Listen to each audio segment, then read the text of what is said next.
Have faith in yourself. Keep on doing what you're doing, whatever it is. Be kind to yourself. Be compassionate to yourself and your work, whatever that may be, and don't give up. Just keep on being a seeker of what's inside and what's outside. Here's the key to my front door. You got a pillow if you lost yours. You got a seat at my table. You got a home. Here's somebody who believes you. Let truth remind you. You've always got a place to go to. You got a home. Welcome to The Creator's Journey. I'm your host, Charles Gupton. Each week, I'll talk with creative leaders who face the same fears and obstacles we all face. What makes these folks effective are the processes they've developed that allow them to push through the darkness to consistently ship their work and make a difference. If you've ever felt that your fears and insecurities are getting the best of you, know that you're not alone. Every creator who works from the heart faces the same challenges.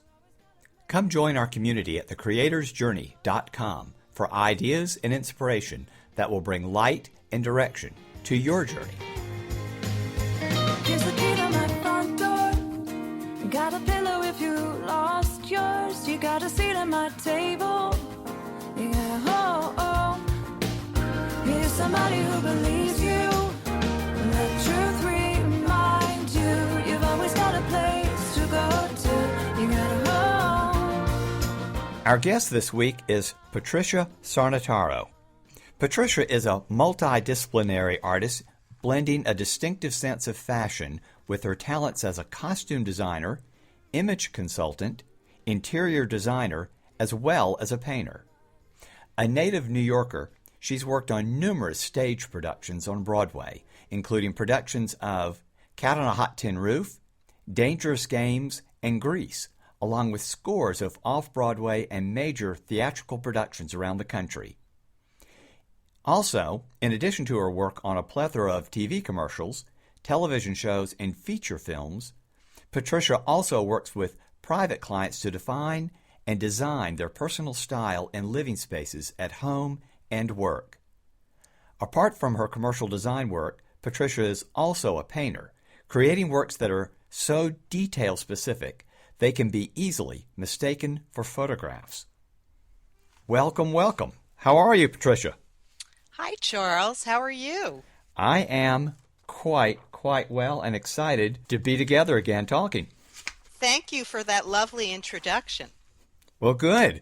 It was very complimentary. Thank you. Well, you've got so much experience in so many, although they're complementary, they're very different specialties and industries. How do you describe to people the work that you're about these days?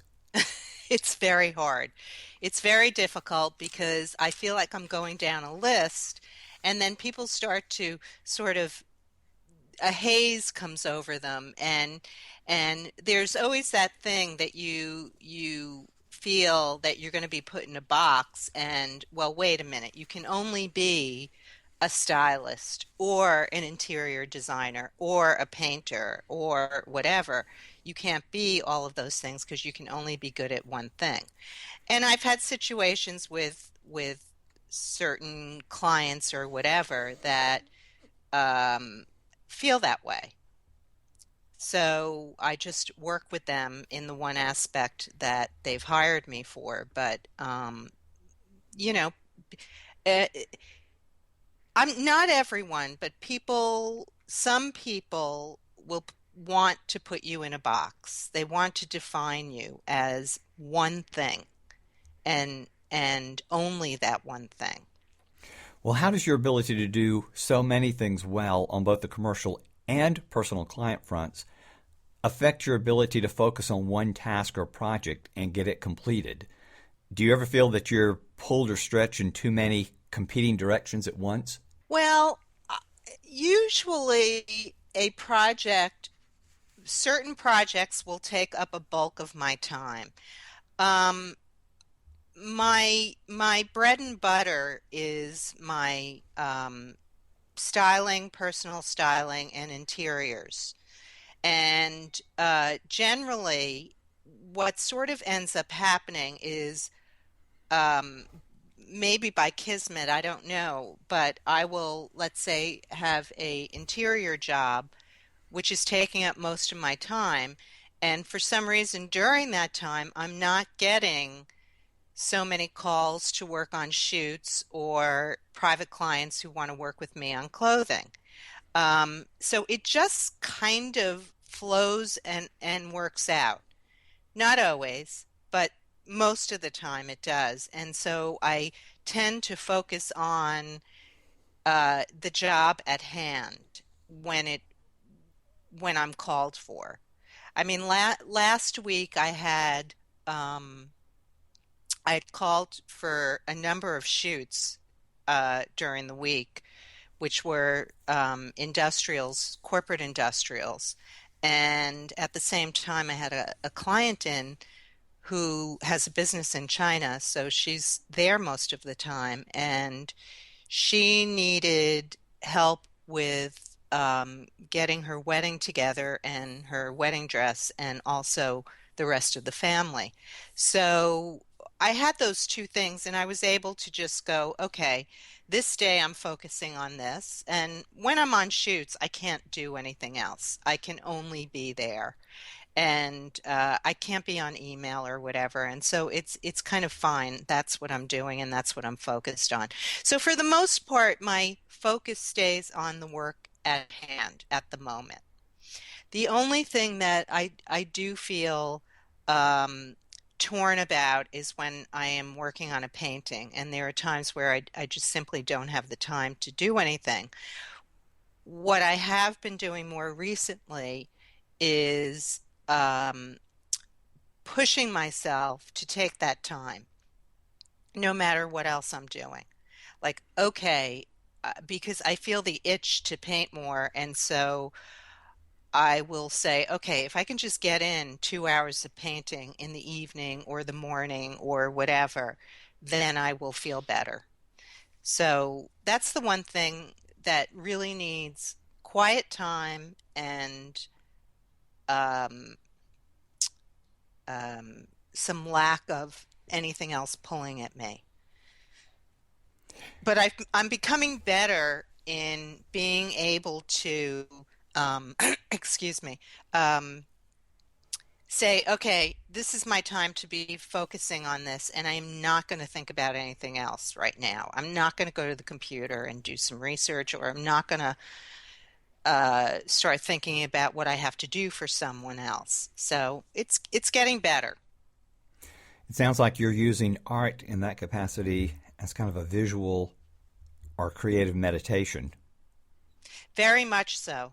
It is the place where I go into, as one of my friends who has also been my teacher for a very long time calls, the zone. Mm. And he's made comments to me about how he can always tell when I'm totally in the zone when I'm in a class. It yeah, when you're there, you're in that zone. Sometimes you're fighting for it and you never get there. There are days where I'm painting and I'm just fighting for it and it's not happening. And then you say, okay, just let it go today. Tomorrow will be a better day, and oftentimes it is. It sounds to me some of the extremes of work, kind of feast or famine, when can get overwhelmed on one end with prioritizing what to do for whom, and then suddenly there's just nothing to focus on. I mean, that kind of thing used to really blow my energy reserves. Yeah, How do you handle that? Any processes? it can instill fear during the famine. It's very easy to go into a place of fear, and that is constant work. I have worked freelance basically my whole life, and the only time that I ever worked for anybody else was when I had waitress jobs when I was younger and supporting myself through school and all my endeavors, and the short amount of stints where I've assisted other designers or whatever. But that's never really considered um, working for someone or a full-time job in the way that many people have one. So it's always been feast or famine. And it goes by years, it goes by weeks.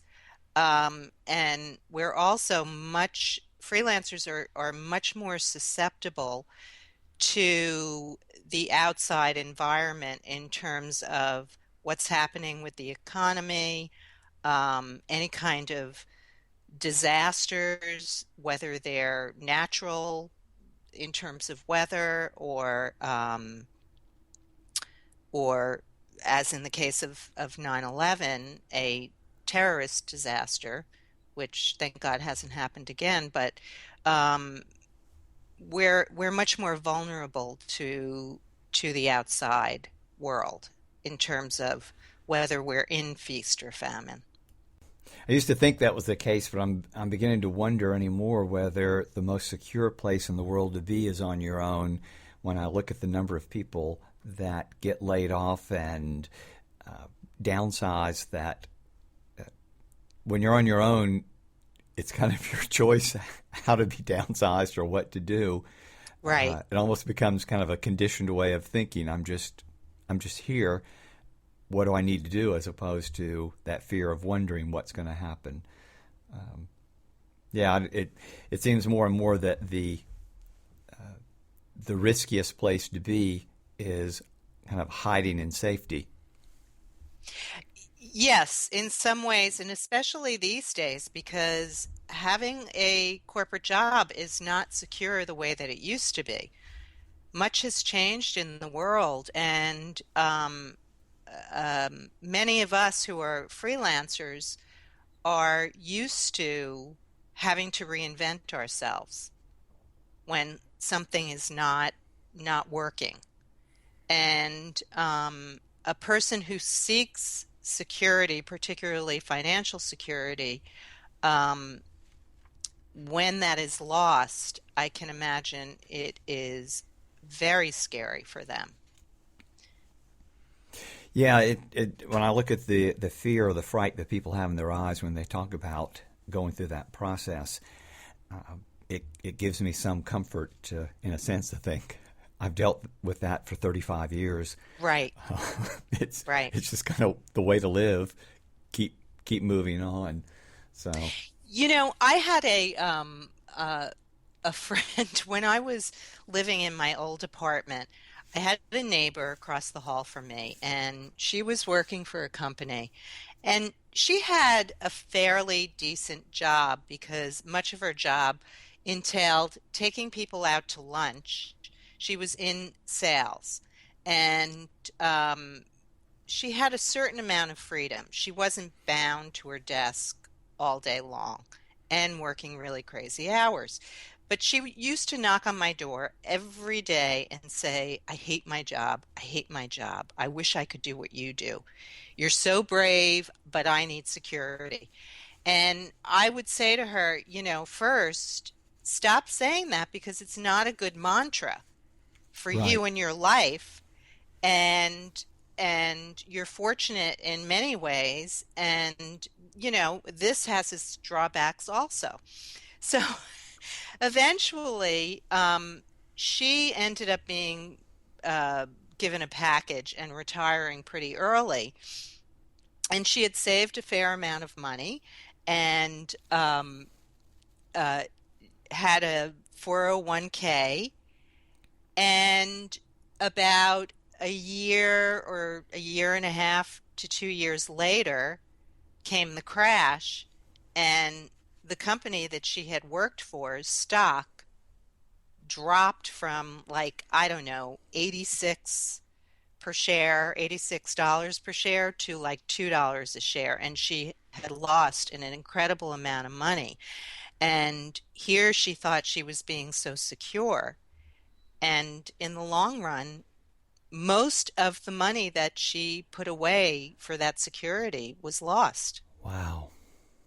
It's an intense thing. And I think that, um, that was the story for many people after the financial crash of 2008.